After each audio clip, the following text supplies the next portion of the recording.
Hello, Redeemer folks. This is Pastor Stephen Nall, podcast 47, the week of March 14th, and I'm calling this The Spirit in Power, Paul's First Mission to Galatia.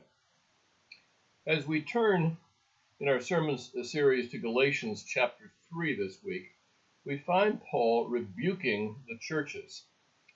"O foolish Galatians, who has bewitched you? It was before your eyes that Jesus Christ was publicly portrayed as crucified.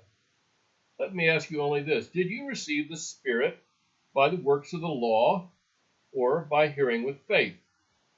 Are you so foolish? Having begun by the Spirit, are you now being perfected by the flesh?" That's verses 1 to 3 of chapter 3. What is Paul referring to here?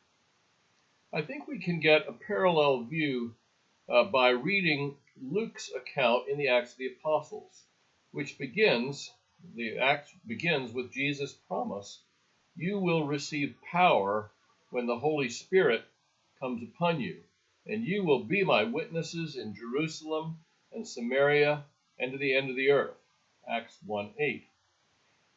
It is Paul in particular who begins to fulfill this promise by taking the gospel to the Gentile world by preaching with power, accompanied by signs and wonders.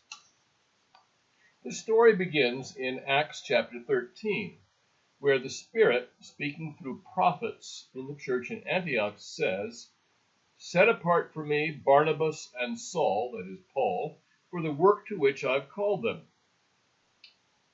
Sent out by the Spirit, the apostles now sailed off on their first missionary journey by way of the island of Cyprus, where Paul preached in the synagogue of 2 cities.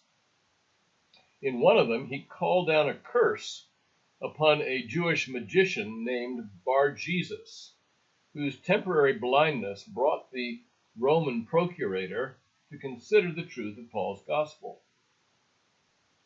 Next, the apostles sailed to the southern coast of Asia Minor, today's Turkey.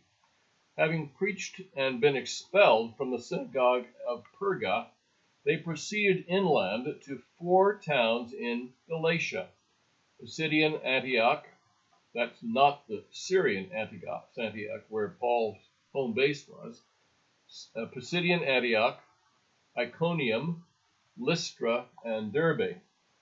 In each city they began to preach at the synagogue, speaking out boldly and winning converts. You can find this in Acts 13, 16 to 41, for a rare example of Paul's missionary preaching. Paul's preaching was accompanied by signs and wonders. See chapter 14, verse 3.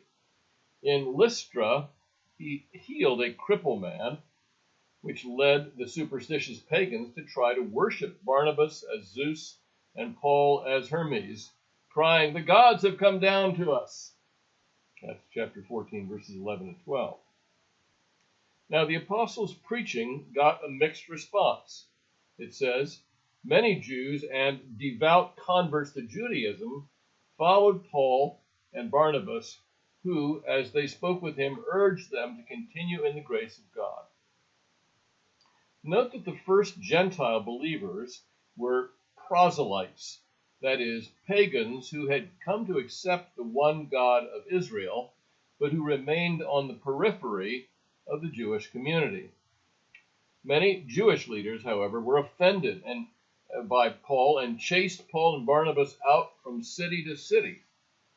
Their opposition convinced Paul to turn to the Gentiles, and increasingly he spoke in the city forums.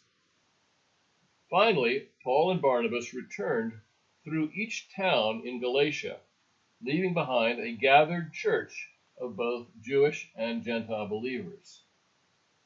These were the young congregations that Paul is writing to in Galatians, when he reminds them both of their receiving his preaching with power, along with the accompanying work of the Holy Spirit in their midst.